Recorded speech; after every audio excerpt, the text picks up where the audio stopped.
Hello दोस्तों, तो आपका प्रसाद यूके जीके में बहुत बहुत स्वागत है। तो आज हम देखेंगे आपका भैया वीपीडीओ का पेपर। तो चलिए स्टार्ट करते हैं। कुछ डिटेल में हम थोड़ा बहुत डिस्कस करेंगे। रेडियो की भाषा का स्वरूप होता है, आपसे पूछा जा रहा है।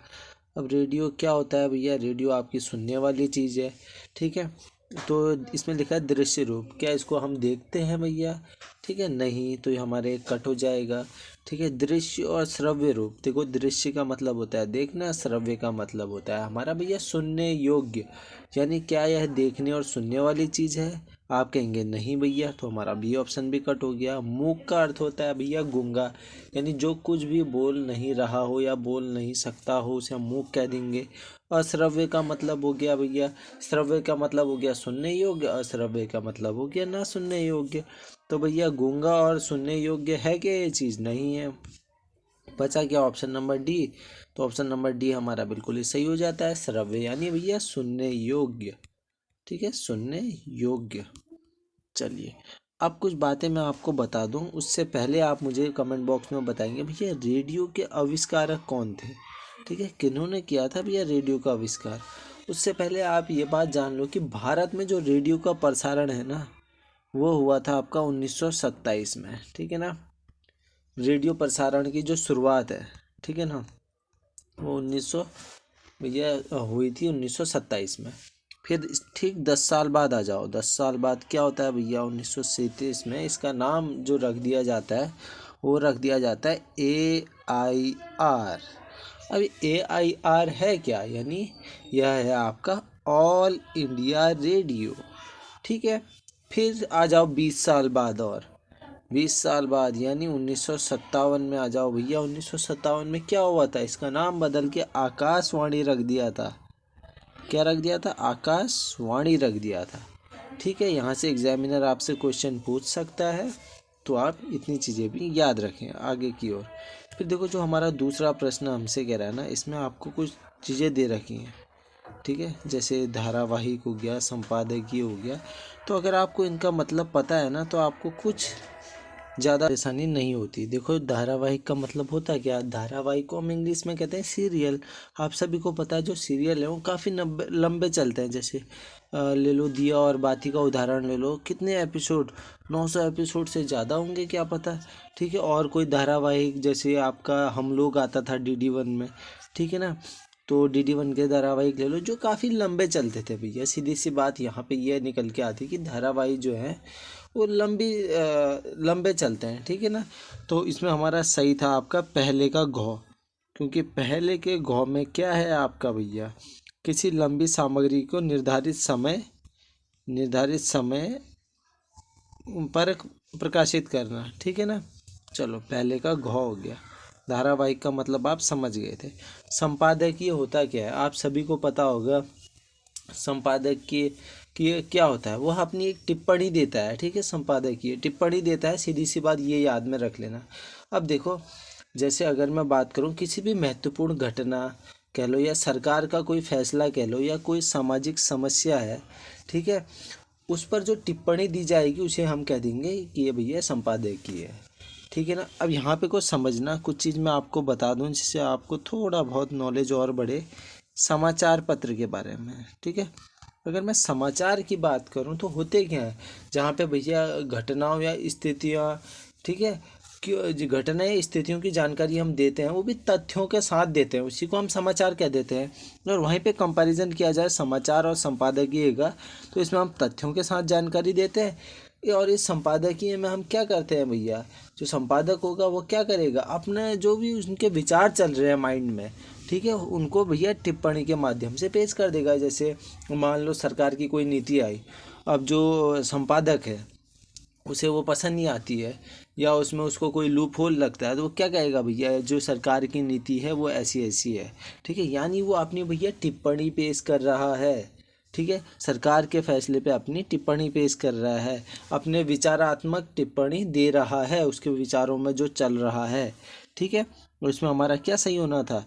पहले का घौ और दूसरे का संपादकीय का किसी विशिष्ट समाचार पत्र पर विशेष टिप्पणी, यानी दूसरे का हमारा भैया खौ। पहले का घौ, दूसरे का आपका खौ। ठीक है, अब आ जाओ तीसरे पे।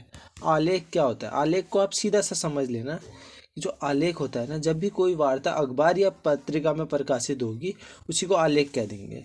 ठीक है ना। अब समझना है, इसका जो विषय होता है, आलेख का जो विषय होता है ना, वो थोड़ा सा गंभीर रूप में होता है अधिकतर। जैसे गंभीर रूप में कह दूँ तो मान लो कुछ राजनीतिक घटनाएं हो गई, आपने नारी शक्ति पे आलेख लिखना है, बच्चों की अवस्था कैसी है, बच्चों की दशा कैसी है उस पर लिखना है, किशोरों की दशा कैसी है, ठीक है, साहित्य कला कृषि, इन पर आप आलेख लिखते हो। ठीक है, समझ गए। तो आलेख का मतलब होगा क्या भैया? ठीक है, तो आलेख का जो मतलब होगा वह होगा कि समसामयिक घटना पर आधारित पत्र पत्रिकाओं में प्रकाशित लेख। ठीक है ना, कोई भी वार्ता जो है अखबार या पत्रिका में जो प्रकाशित होगी तो उसे हम आलेख कह देंगे।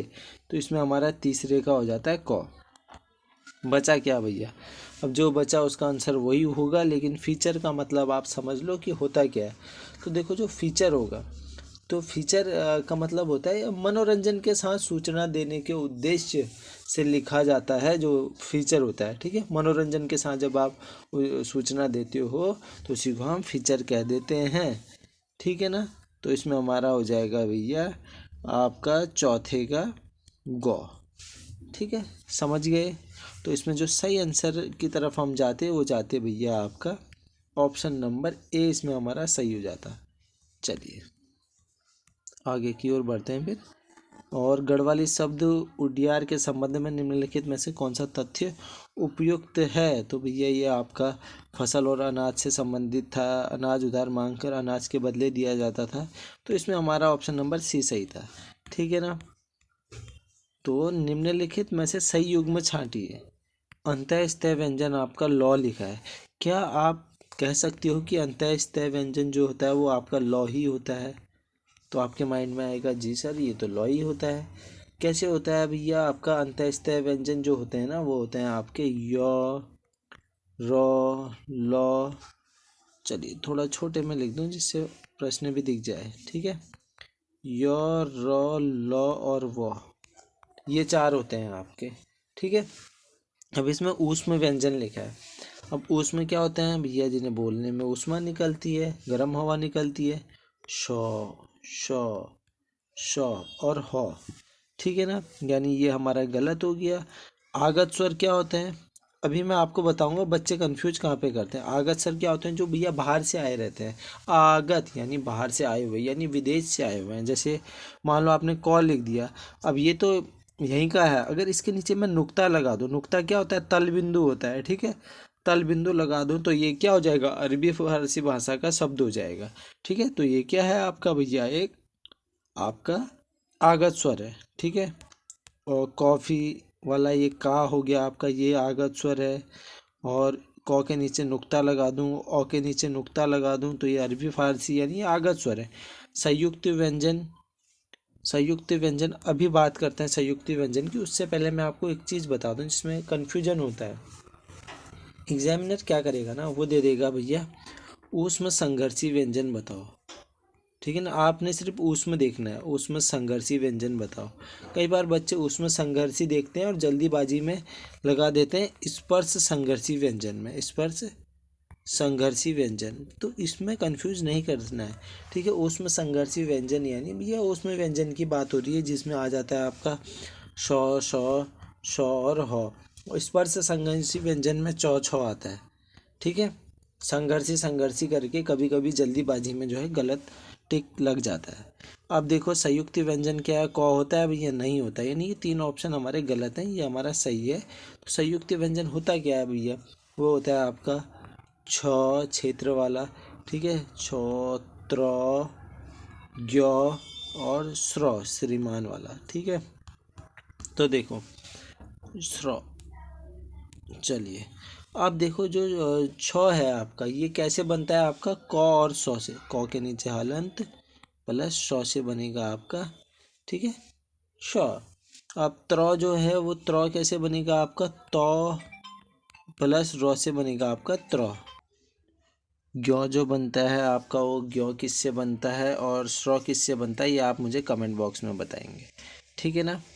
चलिए आगे की ओर बढ़ते हैं। फिर अगले प्रश्न में देखो लिखा है भैया दावत। अब ये दावत आपको कहाँ का शब्द लग रहा है? आपके माइंड में आ रहा होगा यार दावत तो यहाँ का नहीं लग रहा है, या तो ये उर्दू होगा या तो अरबी या तो फ़ारसी।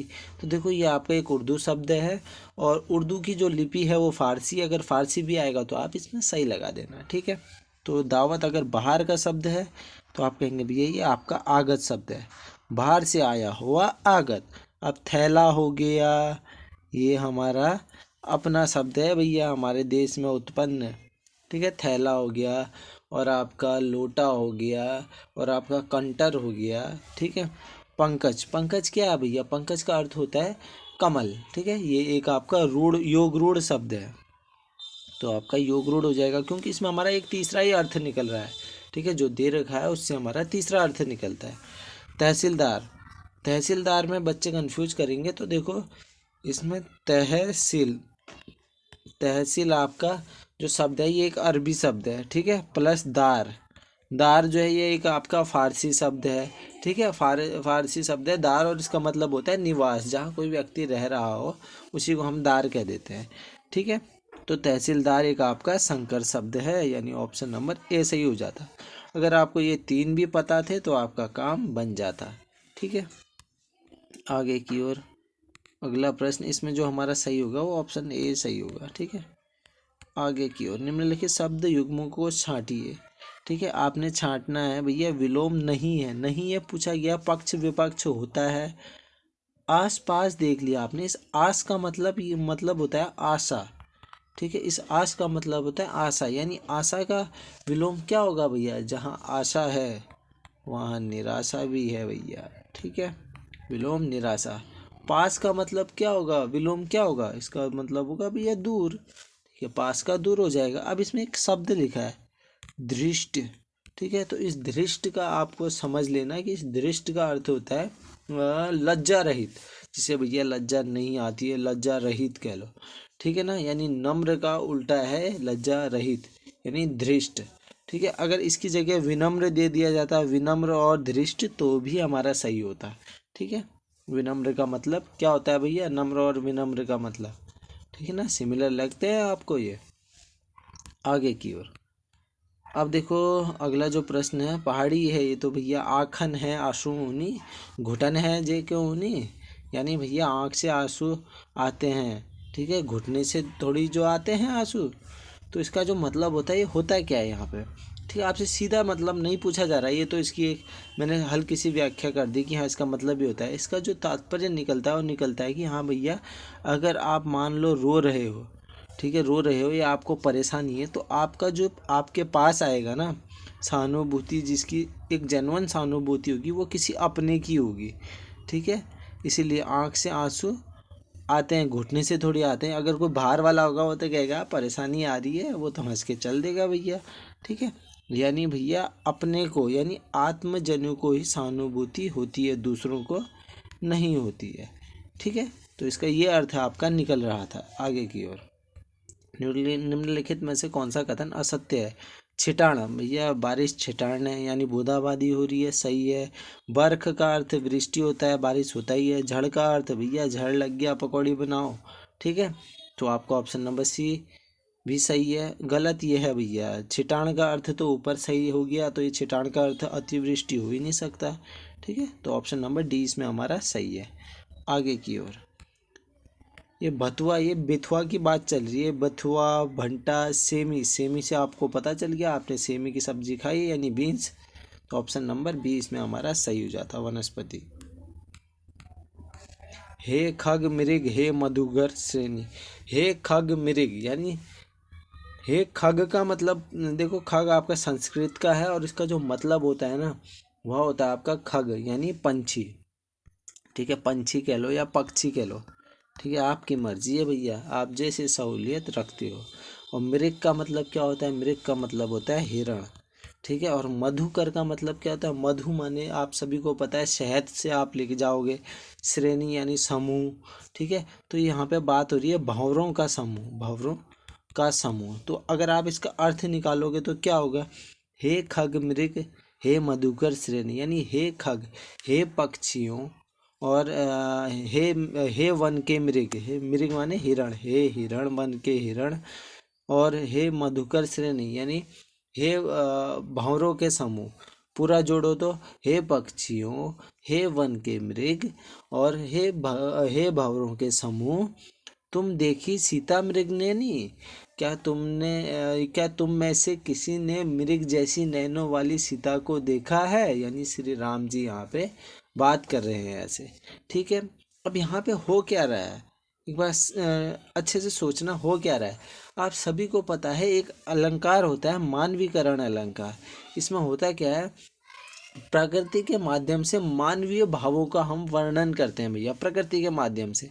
जहाँ प्राकृतिक वस्तुएं जैसे पेड़ पौधे, ठीक है, तो ऐसे हम मानवीय भावनाओं का मतलब वर्णन करेंगे। तो इसमें भी वही हो रहा है, यानी इसमें हमारा मानवीकरण सही था। ठीक है, ऑप्शन नंबर ए सही था। उपमा कैसे सही नहीं था भैया, उपमा का अर्थ होता क्या है भैया, उपमा में हम तुलना करते हैं। ठीक है ना, जैसे मैंने लिख दिया कि मोम सा मोम सा तन जल उठा, दीप सा तन, कुछ ऐसे करके। ठीक है, यानी हम एक शरीर की जो तुलना कर रहे हैं वो मोम से कर रहे हैं। तो इसमें सा आता है, सी आता है। ठीक है, तो ये आप याद में रखेंगे। एक तुलना होगी, किसी चीज़ को हम समीप लाएंगे, ठीक है, मापेंगे, तो इसमें हमारी तुलना होगी। ठीक है, उपमा में। उत्प्रेक्षा में क्या होता है, उत्प्रेक्षा में आप सभी को पता है जनु आता है, ठीक है, मनु आता है, मानु आता है, जाने आता है। जैसे सो तुम जानहु अंतर्यामी, जानहु दिख गया तो आप तुरंत उत्प्रेक्षा में टिक करेंगे। ठीक है, रूपक क्या होता है, रूपक में आपको अधिकतर 90% आपको योजक चिन्ह देखने को मिलता है। ठीक है, आगे की ओर अगला जो हमारा प्रश्न है वो हमसे कह रहा है अन्वेषण। देखो कई बार ये आपका प्रश्न आ चुका है। ठीक है, और इसमें बच्चे क्या करते हैं पता है, गलती। देखो यहाँ पे भी टिक लगा रखा है किसी बच्चे ने कि गुण संधि पे। अब ये क्या गुण संधि है, उसने देखा होगा कि भैया अनुवे ए देख लिया उसने, अनुवे ए, उसने कहा भैया ए की मात्रा है, और ए की मात्रा तो भैया गुण संधि में लगती है। अगर थोड़ा सा मतलब जल्दीबाजी हो रही हो तो आदमी ये लॉजिक बैठाएगा, ठीक है, कि ए की मात्रा लग रही है यहाँ पे, तो गुण संधि में आपका टच कर देंगे। ठीक है, पर इसमें हमारी यण संधि है। अब यण संधि कैसे है, चलिए मैं आपको बताता हूँ। आपने लिखा अनु, ठीक है, अनु प्लस एषण, तो ध्यान से देखना भैया। ठीक है, अनु यहाँ पे ये ऊ की मात्रा है, तो यहाँ पे से भैया ऊ बाहर निकाल दो आप, ऊ प्लस यहाँ पे ए है तो ये ए बाहर निकाल दो। जब ये ऊ और ए मिलेंगे तो आपका यण संधि में बनता है वे। ठीक है, अब वे बने हैं तो अब ध्यान से समझना संधि कैसे काम करती है। आपने ऊ बाहर निकाला यानी यहाँ पे अ और आधा 9 बज गया। ठीक है, आप ज़्यादा डिटेल में करने को 9 के नीचे हलंत लगा सकते हो। ठीक है, पर मैं आधा 9 लिख रहा हूँ। ठीक है, अब ये ए तो हमने नीचे लिख दिया, यानी ये ए भैया मिटा दो। बचा क्या, क्षण बचा, और ऊ और ए मिलकर हमारा वे बनाया, तो ये वे यहाँ पर आ जाएगा और ये आपका क्षण हो जाएगा, अनुवेषण हो जाएगा।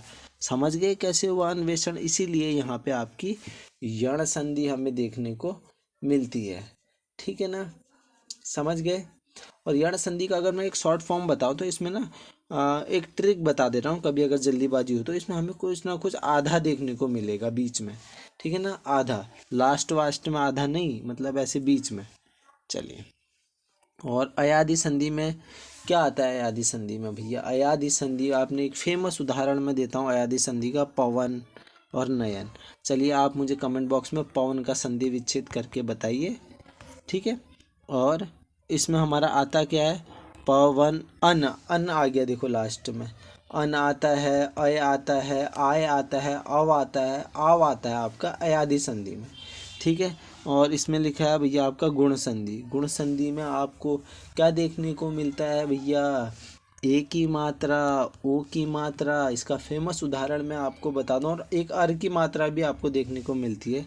फेमस उदाहरण जो हमेशा पूछा जाता है, गणेश, ये आपका गुण संधि का उदाहरण है, और महोत्सव, महोत्सव। ठीक है, तो आप मुझे कमेंट बॉक्स में इन दोनों का संधि विच्छेद करके बताएंगे।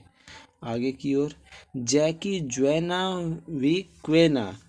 ज्वै का शब्द क्या है, मतलब यहाँ पे बात हो रही है कि भैया जिसकी घरवाली उसकी नहीं है उसका कुछ नहीं है। ठीक है। जय घरवाल न वी क्वेन है, ठीक है। तो इसमें हमारा ऑप्शन नंबर ए सही होना चाहिए था, ठीक है ना। मतलब जिसकी भैया घरवाली ही उसकी नहीं है, ठीक है, तो उसका क्या है फिर भैया, उसकी तो ज़िंदगी ऐसे ही बीत जाएगी लड़ाई वड़ाई में, ठीक है। झिक्कल कामची उडियारी, तो ये तो भैया उत्तराखंड भाषाओं की व्यवहारिक शब्दकोश है। आगे की ओर, निम्नलिखित में सर्वनाम का भेद नहीं है। अब आप सभी को मैं बता चुका हूँ कि सर्वनाम के आपके भैया 6 भेद होते हैं, ठीक है। अब वो 6 भेद कौन कौन से होते हैं भैया, तो आप कहेंगे वो 6 भेद होते हैं आपके। अगर मैं बात करूं तो एक तो आपका दिया है पुरुषवाचक, यहीं पे से कर लेते हैं, चलो। पुरुषवाचक दिया है, दूसरा निश्चयवाचक दिया है, तीसरा अनिश्चयवाचक दिया है, बचे 3 अब आपके, ठीक है। एक होता है आपका निजवाचक, ठीक, एक होता है निजवाचक और एक होता है आपका प्रश्नवाचक, ठीक है। अब एक और बच गया, वो होता है आपका संबंधवाचक, ठीक है। ये हो गए आपके 6। आगे की ओर, सूची का आपने भैया मिलान करना है, ठीक है, मिलान करना है। तो देखो मेरा मेरा पर्पस क्या है ना, अगर मैं आपको आंसर की ही बता रहा होता तो इतना डिटेल में मैं आपको नहीं बताता। आंसर की तो आप जाके देख लोगे भैया, ऑफिशियल आ चुकी है, आप देख लेना, ठीक है ना। बस ये है कि अगर आपको थोड़ी सी भी एक्स्ट्रा नॉलेज मिल गई ना, वो आगे आपको मदद करेगा। अगम्य का मतलब क्या है भैया, अगम्य, आप सभी को जब आप अगम्य सुनते होंगे तो एक रास्ता जैसा नज़र आता होगा, कई बार आपने रास्ते के लिए प्रयोग किया है। तो अगम्य, जहाँ पहुँचना बहुत कठिन कठिन हो, उसी हम भैया अगम्य कह देंगे। यानी पहले का हमारा क्या हो जाएगा, जहाँ पहुँचा ना जा सके, ठीक है, पहले का ख हो जाएगा। अगम्य को आप दुर्गम भी कह देते हो, ठीक है। और देखो अगणनीय, यानी जिसकी गणना नहीं की जा सकती है वो अगणनीय होगा, ठीक है, यानी जिसकी गिनती ना की जा सके, तो दूसरे का घ हो जाएगा, ठीक है। तीसरा अकरणीय, मतलब भैया न करने लायक, अकरणीय न करने लायक, यानी तीसरे का न करने योग्य हो जाएगा, ठीक है, क कर लो। तो चौथा बचा भैया अकिचन। अकिचन फेमस है आपका, जिसके पास कुछ नहीं होता है वो अकिचन होता है, ठीक है ना। तो इसमें हमारा क्या सही है, ऑप्शन नंबर चौथे का हमारा हो जाएगा, जिसके पास कुछ ना हो, ठीक है, गो हो जाएगा अकिचन। खासकर पार्टियों में हमारे सभी दोस्त अकिचन हो जाते हैं। चलिए आगे की ओर, ऑप्शन 20 में हमारा सही होगा, ठीक है।